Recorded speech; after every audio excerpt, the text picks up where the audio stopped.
Before I tested the weapon, I wanted to see the capability of the drive, and in order to do that, I made those motors scream, so it gets kind of loud in the next couple clips. I would encourage you to decrease the volume. This is your warning.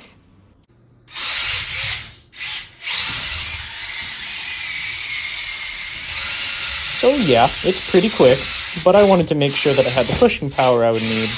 So in the next couple clips that you see, I have it fighting off against varying amounts of 1-gallon jugs of water to see its absolute limit.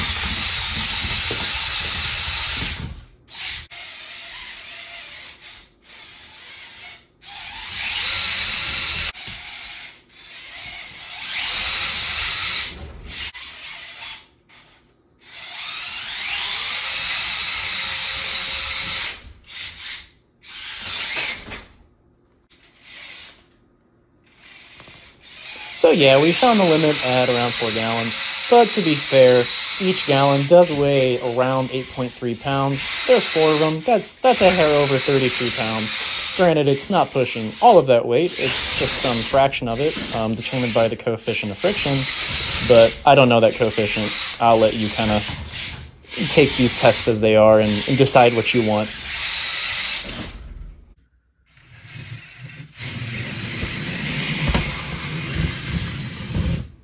So before I went and tested the weapon system, I had my assistant here run a couple of checks to make sure that it was able to drive inverted, and he has informed me that it was indeed successful. So as a result, I tried to, give him his fair share. I tried to give him some payment, and he doesn't seem to really like dollar bills that much, but we have found an arrangement I think that will work out.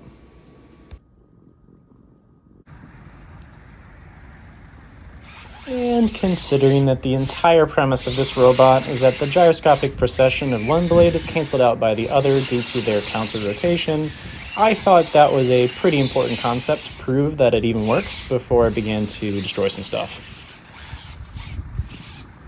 Also, for future reference, the black/blue frame is nylon and all the other ones are just PLA.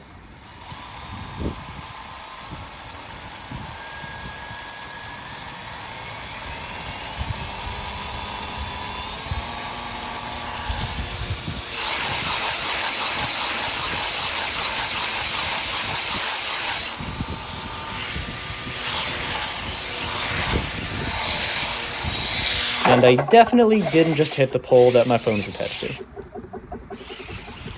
Alright, now I'm going to show you a compilation of some of the best hits I've got, both in live time and also some in slow motion. And you can actually tell that the trim on my robot wasn't set correctly, and it always veers to the right a little bit. I didn't notice this at first. And that's going to make the weapon bar that's spinning downwards always hit first, so it always tended to pop up my robot. So you'll see that now.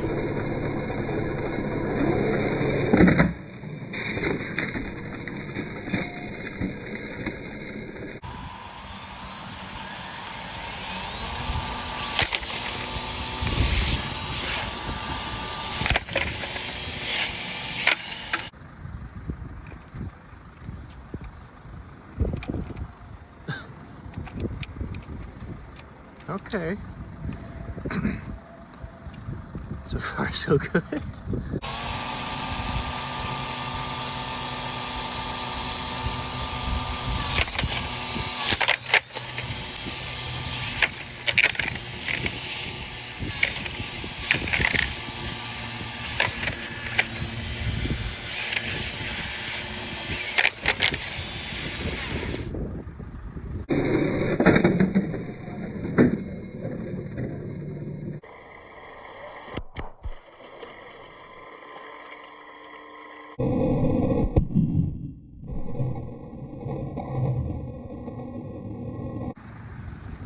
Alright, so the nylon frame took a quick little hit, completely sheared it right there.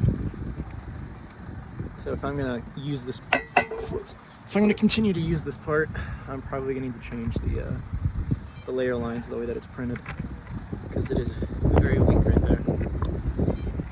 But I'll take a big old chunk out of there, and it's still stiff, but we'll see what happens.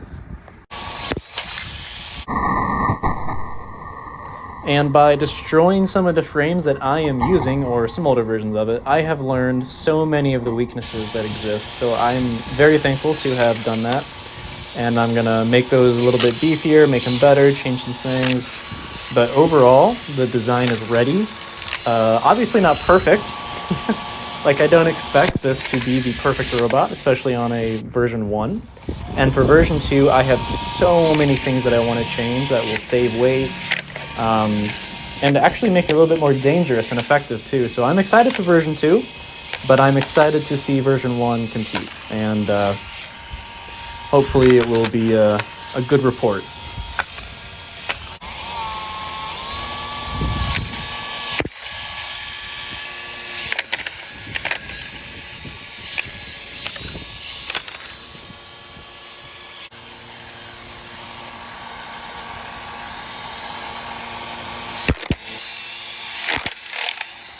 If you want to see a teardown of how I built it and how it works, just let me know.